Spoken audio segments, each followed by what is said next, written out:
صفحہ 35 کو دیکھیں تو یہاں ایک تدریب ہے، کہتے ہیں حول ما تحتہ خط الی المؤنث وغیر ما یلزم کما فی المثال، یعنی خط کشیدہ الفاظ کو مؤنث میں تبدیل کریں اور مثال کے مطابق ضروری تبدیلی بھی کریں۔ تو یہاں پر جو ہے نا میں وہ ڈائریکٹ جواب ہی دیتا جاؤں گا آپ کو، ٹھیک ہے نا جی۔ وہ کہتے ہیں نصح الطبیب المریض، اب یہاں پر ہمارا جواب کیا ہوگا؟ نصحت الطبیبۃ المریض۔ اچھا، سافر المدرس الی مکہ، ہمارا جواب کیا ہے؟ سافرت المدرسۃ الی مکہ۔ لبس الرجل الثوب، ہمارا جواب یہ ہے کہ لبست المرأۃ الثوب۔ المہندس حضر مبکرا، حضر مبکرا، جواب ہے المہندسۃ حضرت مبکرا۔ الطالب کتب بالقلم، ہمارا جواب ہے الطالبۃ کتبت بالقلم۔ اچھا، قابل الابن الطبیب، ہمارا جواب ہے قابلت الابنۃ الطبیبۃ طبیبہ۔ اچھا، اب آگے کیا ہے؟ محمد سمع الاذان، ہمارا جواب کیا ہے؟ فاطمۃ سمعت الاذان۔ اسی طرح الجد قرأ القرآن، ہمارا جواب ہے الجدۃ قرأت القرآن۔ اچھا، الطبیب فحص المریض، ہمارا جواب ہے الطبیبۃ فحصت المریض۔ المعلم قرأ الکتاب، ہمارا جواب ہے المعلمۃ قرأت الکتاب۔ صفحہ 36 کو دیکھیں تو یہاں کہہ رہے ہیں تعبیر موجہ، یعنی رہنمائی کے ساتھ آپ اظہار خیال کریں، تحریری مشق ہے۔ تو وہ کہتے ہیں صف کل صورت فی 5 جمل، ہر تصویر کے 5 جملے جو ہیں 5 جملوں میں وضاحت کریں ہر ایک تصویر کی۔ اب پہلی تصویر کی وضاحت ہم کر رہے ہیں جو دائیں جانب ہے اور یہ خوشحال خاندان ہے، تو ہم 5 جملے اس کے کیسے بنائیں گے؟ ہم کہیں گے کہ جی پہلا جملہ یہ ہے حاذی اسرۃ سعیدۃ و مترابطۃ۔ دوسرا جملہ یسود بین افراد الاسرۃ الحب والمودۃ۔ تیسرا الاب والام یحزنان اطفالہما بفرح۔ اور اسی طرح چوتھا جملہ بنا لیں کہ الاطفال یشعرون بالامن والسعادۃ مع اولادہم۔ پانچواں جملہ بنا لیں التعاون والمشارکۃ اساس هذه الاسرہ۔ دوسری تصویر دیکھیں جو بائیں جانب ہے اور وہ ایک بکھرا ہوا خاندان ہے، تو ہم یہ لکھ دیں گے هذه اسرۃ تعانی من تفکک والمشاکل، تو اس کا یہ پہلا جملہ بن جائے گا۔ دوسرا جملہ کیا بنائیں گے؟ دوسرا جملہ الاب والام منشغلان عن بعضهما وعن ابنتهما۔ اسی طرح تیسرا لکھیں البنت تشعر بالحزن والوحدہ۔ اسی طرح لا یوجد حوار او تناقش بین افراد الاسرہ، یہ چوتھا بنا لیں۔ پانچواں کیا ہوگا؟ پانچواں یہ ہوگا ھذا هو التفکک الاسری فی العصر الحاضر۔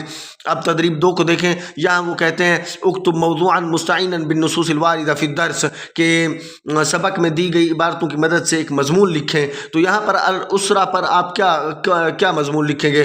میرے خیال سے جو میرے ذہن میں آتا ہے میں بتا دیتا ہوں، آپ اپنی طرف سے بھی بنا سکتے ہیں۔ وہ یہ ہے کہ الاسرۃ ہی اساس المجتمع، وقد شرع اللہ الزواج للحفاظ على استمرار الحیاة في الماضی، كانت الاسرة كبيرة ومترابطة تسكن في بيت واحد حيث يجتمع الجميع على المحبة والتعاون، اما في العصر الحاضر فقد ظهرت الاسرة الصغيرة واصبح التفكك الاسري ظاهرة بسبب انشغال الوالدين بالعمل والحاسوب، لذلك يجب على الاسرة ان تعود الى الترابط والحوار لتربية اجيال الصالحة۔ یہ میری طرف سے یہی ہے، آپ اس میں چینج کر سکتے ہیں، اپنی طرف سے بنا سکتے ہیں، ضروری نہیں ہے کہ اس میں آپ میری پیروی کریں، اپنی طرف سے بھی کر سکتے ہیں۔ صفحہ 37 پر آ جائیں تو یہاں کہتے ہیں اکتب موضوعا بعنوان نظام الاسرۃ بین الماضی والحاضر، ایک مضمون لکھیں جس کا عنوان ماضی اور حاضر کے درمیان خاندانی نظام ہو۔ تو آپ کیا لکھیں گے؟ آپ یہ لکھیں کہ جی نظام الاسرۃ بین الماضی والحاضر، پھر نیچے پوائنٹس کی صورت میں بنا لیتا کہ آپ کو یاد رہے۔ کان نظام الاسرۃ فی الماضی یعتمد علی الاسرۃ الکبیرۃ المترابطہ یسکن جمیع الافراد فی بیت واحد ویجتمعون علی مائدۃ واحدۃ تسود بین المحبت والتعاون فی التکالیف الحیاتی۔ یہ پوائنٹس کی صورت میں بنا لیجیے گا تاکہ آسان ہو۔ اما فی الحاضر فقد تغیر هذا النظام وظهرت الاسرة الصغيرة، اصبح الابن يفضل السكن بعيدا عن اسرته الكبيرة بعد الزواج، وأدى انشغال الوالدين بالعمل والتكنولوجيا إلى تفكك الأسري لذلك نحن بحاجة إلى إحياء قيم الترابط للحفاظ على تماسك المجتمع. اب یہ بنا لیں آپ، یہ جواب صفحہ 38 پر آ جائیں تو یہاں تدریب نمبر 3 ہے. یہاں پر کہہ رہے ہیں کہ علامات ترقیم فی الاماکن المناسبہ، مناسب جگہوں پر علامات ترقیم لگائیں. یہ کوئی اتنی خاص اہمیت کی حامل نہیں ہے، اور چونکہ یہ پریکٹیکل کے ساتھ اس کا تعلق ہے تو یہاں ہمارا لیکچر کے اندر پریکٹیکل ممکن نہیں ہوتا، تو اس لیے میں اسے اختصار کی نظر سے پیش نظر جو ہے نا وہ چھوڑ رہا ہوں، اور وقت کو بھی دیکھنا ہوتا ہے. تو اللہ تعالیٰ آسانی فرمائے ہم سب کے لیے. اس کے علاوہ یہ ہے کہ کہیں کوئی غلطی، میں اکثر ریکویسٹ کرتا ہوں کہیں کوئی غلطی دیکھیں تو ضرور اطلاع کریں تاکہ اس کی اصلاح پیش کی جا سکے. اور اس کے علاوہ ان چیزوں کو دیکھیں. کوئی سوال ہو تو کمنٹ کے اندر بھیجیں مجھے، انشاءاللہ میں جواب دینے کی کوشش کروں گا. اور یہی لیکچر ہمارے جو ہے نا جیسا کہ آپ لوگوں کو یہاں پڑھائے جا رہے ہیں اسی طرح میرے یوٹیوب چینل پر بھی عنقریب اپلوڈ ہوں گے جب مجھے وقت ملے گا. السلام علیکم ورحمۃ اللہ وبرکاتہ.